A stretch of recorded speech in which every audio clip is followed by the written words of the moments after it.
Good afternoon, everybody, ladies and gentlemen. This is a very, very unique and perfectly timed podcast. Welcome to JMTtv and the Real Jamie Milne podcast. I am here with Dr. Ratna Aseervatham. Yep. Oh, there it is here.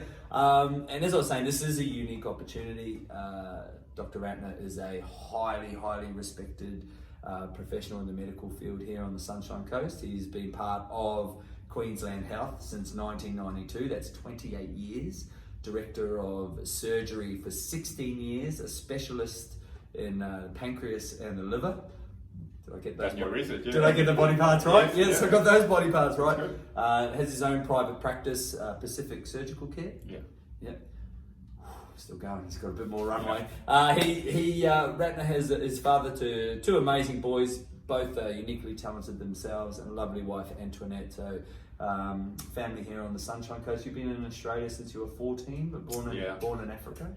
Born in Africa, born in Nigeria, and wow. spent my early years and then came here when I was 14, Yeah, wow, that's awesome.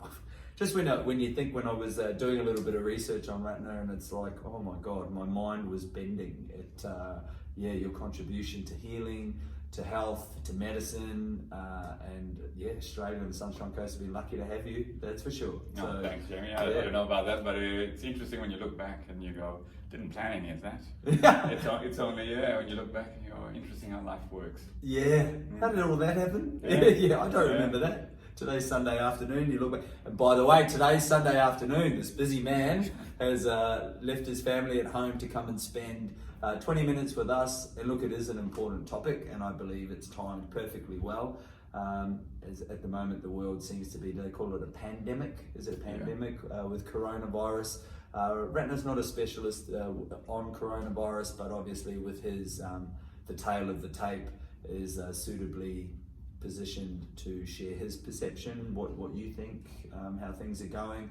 And we're going to take this opportunity, one, to be useful for people here on the Sunshine Coast who we love and care about, and our families and friends, and also if anybody else can gain any value and usefulness from just our casual conversation, it would be amazing.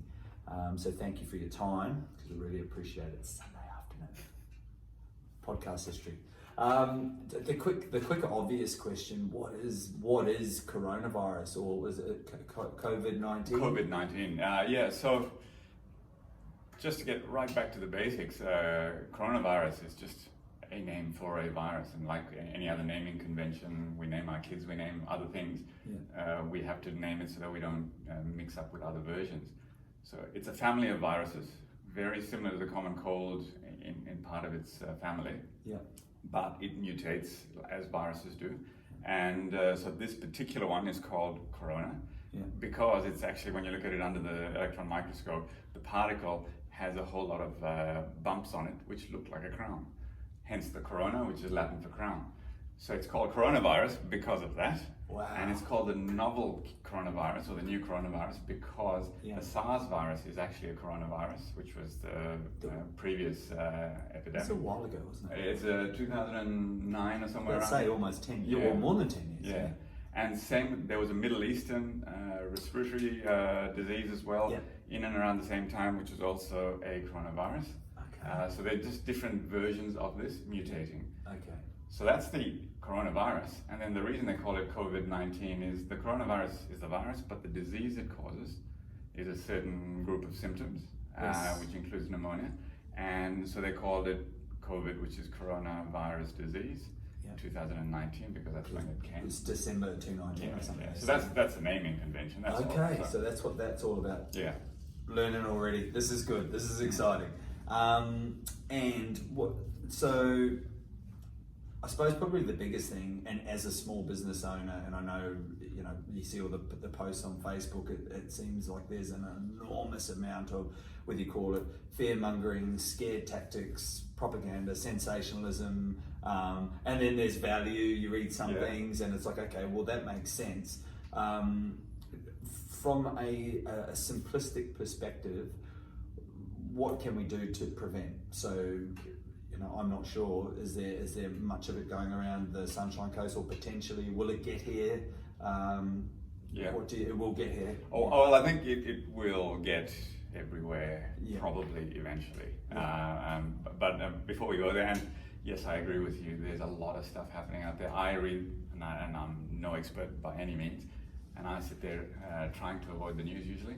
But when I'm reading it, I'm going, I have no idea which to believe, what to sift through, and so how to understand all of this, even with some background knowledge. So I can only imagine what the average person without it is struggling with. That's why we're fighting over toilet paper in the aisles and Coles and. Yeah. Well, that's exactly right. But that's an important sort of thing to note, is how we behave as humans to some of this stuff. The fact that we're getting so much different information is related to the fact that we don't know much about it, and because there's not enough information, that's why we aren't getting one single answer, and we're not likely to get one single answer because it's going to evolve as we go through this. Yeah. As we get more information, the answers will become clearer and clearer. Yes. And if you look at it historically, from SARS, from the other one, from previous ones in 2000, we get a new disease, and when we look back, we go, there is a process by which we find out about it, we get a vaccine, and we get on top of it. And we have persisted for thousands of years. And here we go again. And we're going to do it again. Not the first rodeo. No, and so that's the important thing to remember. But for me, the reassuring thing is that we will get through it. But the important part is that we act as a community, as a group of people. It's so easy to become, I'm individual and I'm going to survive at the expense of everyone else, but humankind doesn't work like that. There's no point us surviving. I mean, you can't with a virus like this. You can't not get infected if everyone else gets infected. You will get infected eventually. It doesn't matter how many hand washes you've got and how much toilet paper you've got. You will get infected. What a great point. But if you have enough people that don't, because we all act together, you might reduce the impact of this thing. And so there's a couple of things. There's the individual bit, and then there's a community bit, as I see it anyway. And we're hearing two different parts of it. You're seeing all the hysteria because the individuals think that this is something out of Walking Dead, or if anyone watched 28 Days Later, that horror movie freaked me out. Yeah. But it shows you what a disease can do, like Ebola. Yeah. But this is a bit different, right? This is not as bad as some of these diseases, but it's more infective, more contagious. So there's more people likely to get it. Gotcha. And that's why I think people are struggling with the amount of information. There's two different paths to this. And I suppose having multiple platforms where the information can be dispersed with different opinions and different agendas. Yes. That's such great info, Ratna. Like that alone is incredible. What do you think? What would be? And I know this seems like a very simplistic question, but what are some of the things we can do to prevent, just like simple things, as a community, as individuals? What do you think about that? Like, is it strengthen the immune system? Yeah. I know in my mind, which is nothing compared to anything medical related, but as a fitness and health professional, I think, would we strengthen one's immune system, do the right things, eat real food, drink lots of water, do what mum and dad said when you were 5, when you come out of the toilet, wash your hands.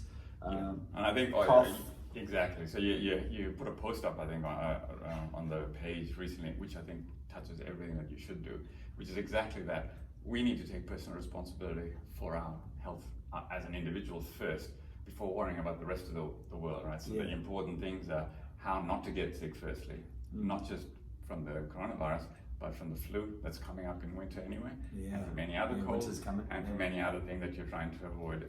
So yes, eating healthy, drinking plenty of fluid, and looking after your sleep, not getting too stressed about things that you don't need to get stressed about, managing your work schedule if you can appropriately, critical bits to remain healthy, to try and minimize the effect of whatever you get. Even if you get the coronavirus, the effect will hopefully be better because you've managed your health better. And that's if you're a healthy person. And if you're less healthy, it's even more important. God, isn't that correct? Yeah. That's the concerning thing, and I often think I even think of, I'm going a bit off subject here, but I was down at the beach yesterday. I myself and my friend were the only ones in the water surfing, and admittedly at the beach we were at, it looked like a mud bath, and it was messy and it was stormy. But the thing that made me think as I walked through a group of lads, and they're just doing what lads do on a Saturday afternoon, one guy in particular was like really intoxicated. intoxicated, and it actually made me think. It wasn't problematic, but I could tell he was, having a good old time with his friends. And I thought, even that, being hungover for a couple of days and everything is compromised. Like if a flu or a virus was going to strike, it would get you, wouldn't it? If you were, in a bad state, unhealthy. Yeah, definitely, you're more likely to get it, and secondly, when you get it, you're more likely to have a longer duration of illness and possibly a more severe one. It just depends on how badly compromised you are. Wow. So just so I understand, so I really like this, ladies and gentlemen, whoever's watching this, taking personal responsibility first and foremost with the simple things. Just trying to keep yourself healthy the best you can with what you've got, mitigating stress, getting some sleep, good food, keeping active, things like that, just the simple basic things. As a community, so when you talked about that at the start, so as a collective, as a group of people, what's some of the simple things we can do, going further and beyond individual responsibility? So the next step, obviously, is you've tried to prevent this disease. Once that goes beyond that and you do get it, or people around you get it, then that becomes a community responsibility, because if you get it individually, then what you should be doing is isolating appropriately.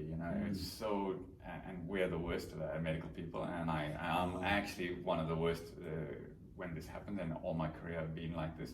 I will be operating despite being sick and having the flu, and my justification is that putting someone off who has something that needs done, whether it's a cancer or whatever, it weighs heavily on my conscience, so I can't. But that's actually the wrong thing to do, and especially for something like this. So what you really need to be able to do is work out how to isolate yourself when you've got symptoms that are worrying. So if you've got fever, you've got a cough, or you've been in contact with someone who either has COVID or you've traveled, definitely you should be getting tested and being isolated. But even if you're not, even if you've just got a common cold in this context, you should probably be isolating yourself. Yeah.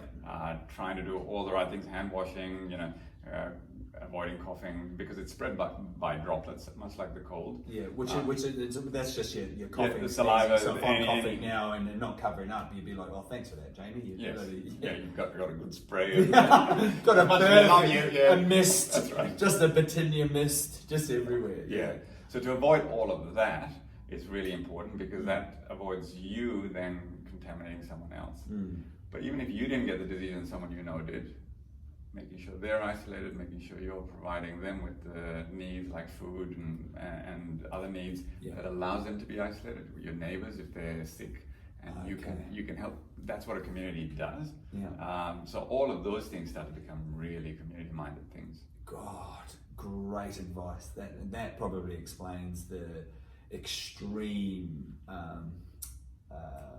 emptying of the aisles at Coles, all your rice and your tuna and all those things, those long-lasting products are, it's been bloody disintegrated. I was just in Coles, and with Jared and my son Jared, and he pointed out the shelves were bare, in the pasta and rice aisles. And I went, I understand why. Now I understand. But again, it's because people are projecting all of this stuff. Yes. On an individual basis, but sometimes forgetting that they're also part of a community. Can you imagine the poor 80-year-old who doesn't get out much and needs the carer to come and get them once a week to do their shopping? Yeah. Where are they going to find rice or pasta? I actually thought about that yesterday. As you know, I put the post up, and in true Jamie spirit, I was enthusiastic about, right, this is what we can do as a gym. We're going to spray everybody's hands before they start, and I've got this beautiful idea. They're just about to grab a barbell and I'll be there on their hands. There you go, you're welcome. And then one on the way out the door, and new powerful hand soap, and I was all excited. And then I went to the first IGA and it's like, nothing. What? Yeah. And then went to another sort of friendly grocer, nothing. Yeah. And I thought, maybe Canara will have something. Canara did have something, but it cost a fair bit to get. But we got there in the end, but not easy. And then I thought, what about the people in the elderly villages and senior citizens? They got no chance. And that's super. And the problem is they're the ones with the highest risk. So this is where community mindedness really becomes important, and it's easy to say, but the problem is it's very hard to make the community actually understand and truly believe that is where we should go as a community. Yeah. because it's so much easier to go, well, no, as long as me and everyone around me and my family don't get this or die of we're this, good for 2 weeks. that's fine. Because I've got every single John Yeah. West tuna you could ever imagine, every Yes. flavour, lots of rice, so we're fine. We're fine Yeah. for 2 weeks. Mm. That's interesting. I really hope if you're watching this, team, some of this advice and suggestions from Ratna is truly incredible. And prior to this podcast, it's answered a lot of questions for me. I saw, and sort of something a little bit different here, a little left field. I saw an Instagram video from Kerwin Rain, who's a bit of a leader and online, one of the social media and personal development sort of guys. And he made an interesting statement about, he said something like, consider the vaccine of, what did he say? It was something to do with the mind, like just basically changing your perception of this whole thing, especially with the scaremongering type stuff. Like perhaps look at it, like you can't disregard what's happening. It's serious, it's a serious thing. But perhaps the perception and how you look at this could potentially be changed. Absolutely. You know, instead of from a fear base, you know, where is the silver lining? Where is the positivity in this? Because there must be one. And I quite like that. And that's right. Consider the vaccine of your mind. So perhaps looking at it in a different way. And he also had, said he wasn't disregarding the medical profession or anything like that. It was just potentially as individuals don't go into states of panic every 3 hours and rush to Coles and quickly see if the toilet paper's returned so you can go and get some more. I don't know. What's your thoughts? Is there? Yeah, no. Look, I think it's. I think I did catch a little bit of a version of that from him, and I completely agree. Right, in thinking about this, if you look at what's happening in the media, there are all this opinionated stuff coming from all the major countries and all the major political parties.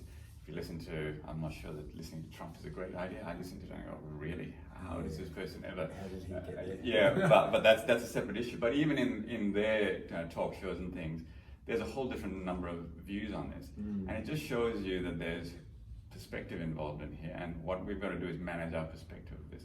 Firstly, if you look at what happens with these flus, like the one in 100 years ago, in 1918, which killed, I think, 50 million people. Oh, wow. Right? Yes. The influenza epidemic or pandemic then killed 50 million people. Before we had antibiotics, before we had antivirals, before we had anything else. Put that in perspective to now, and you go, well, look, we're going to lose, yes, a few 100,000. All right. But put that in perspective of how many we lose for heart disease, smoking, diabetes, all of which we actually do to ourselves. It starts to pale in comparison. So I struggle, like everyone else, I think, is going to struggle with finding a positive message out of this. But I think I understand the perspective bit, which is one, let's look at it from two different perspectives. One, from an individual perspective, is this likely to kill me? And we're all going to have different perspectives.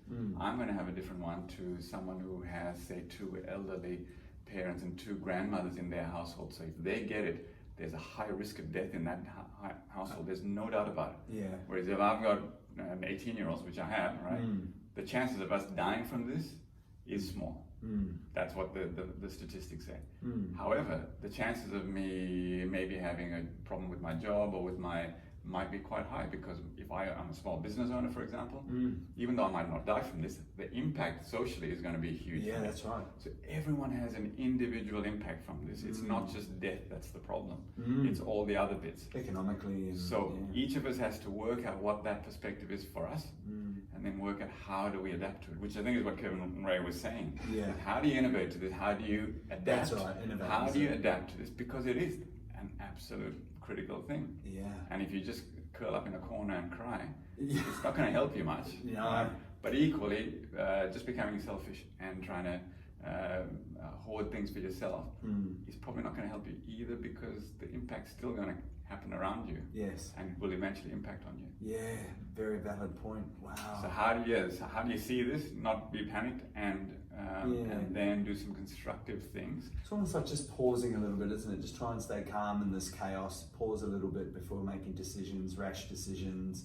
I think is really good advice. I think there's some amazing tips here and strategies to, navigate our way through this time. And even, I mean, this is totally applicable to everyone, not just us, obviously here on the Sunshine Coast, in this community, but everywhere. Really good advice. Do you have any summarising points or tips or anything, Ratna, that you think, other than what you've sort of shared today? The only thing I'd say is it's going to be okay. Yeah. There's going to be an impact. You can't avoid it, but we have to be realistic about it. We can't prevent anything bad ever happening in our lives. So we've got to take that perspective that bad things do happen. How do we minimize bad things? Yes. For us individually, but also for us as a community and country, and how to basically even out the whole spread of it rather than let the whole thing come to a peak and crash the whole country. So our individual responsibility is going to be key in that. Yes. No matter how much the government does, how much other people do, it's not going to be enough without us participating. So I think we need to take some of that responsibility as well. But ultimately, it will be okay. Yeah. Yeah. Oh, I love that. I love that. There is hope, ladies and gentlemen. I read a thing on Facebook just to summarise. Handshaking's no good these days. Don't handshake. Don't touch anybody. Yeah, I don't know about this. Like, okay, if you're going to handshake, you might want to not touch your face. Yeah. And clean your hands. There's nothing wrong with handshaking. I think it's again one of those things that becomes very topical and easy to have a soundbite or a video bite on media with the politicians. I don't know whether it's going to be practical. Yeah. Like not touching your face. I'm sure people who have been watching that have not noticed me touch my face probably 5 times already in the video. And me, I think I've been but that's scratching because we live our lives like this. Yeah. You can't just command someone to stop what their habit was for the entire life because for the next 6 weeks we don't touch up. It's not going to happen. So I think we've got to be more practical and go, well, yes, if you're going to handshake, just don't touch it, or immediately wash hands. Yeah.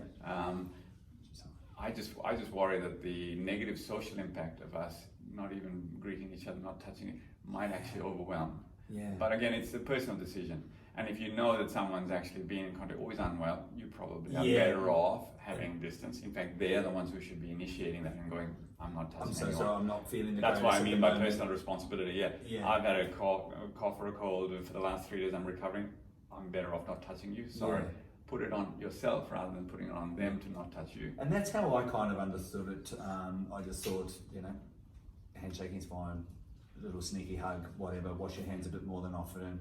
But if you're feeling unwell or somebody else, then that's probably a no-go at this time. That's awesome, Ratna. Once again, man, I'm absolutely grateful and appreciate you giving your time. I think the amount of value just from your perception, just simple tips and tools for this pandemic is just amazing, and we're truly grateful. I know I am. I know the rest of the people that watch this will be as well. So thank you so much for giving up your Sunday afternoon to give us a bit of guidance, and that's amazing. I really appreciate it. It's a privilege, as I said before. Yeah. My brother, thank you, mate. Awesome. Wow, that's so good.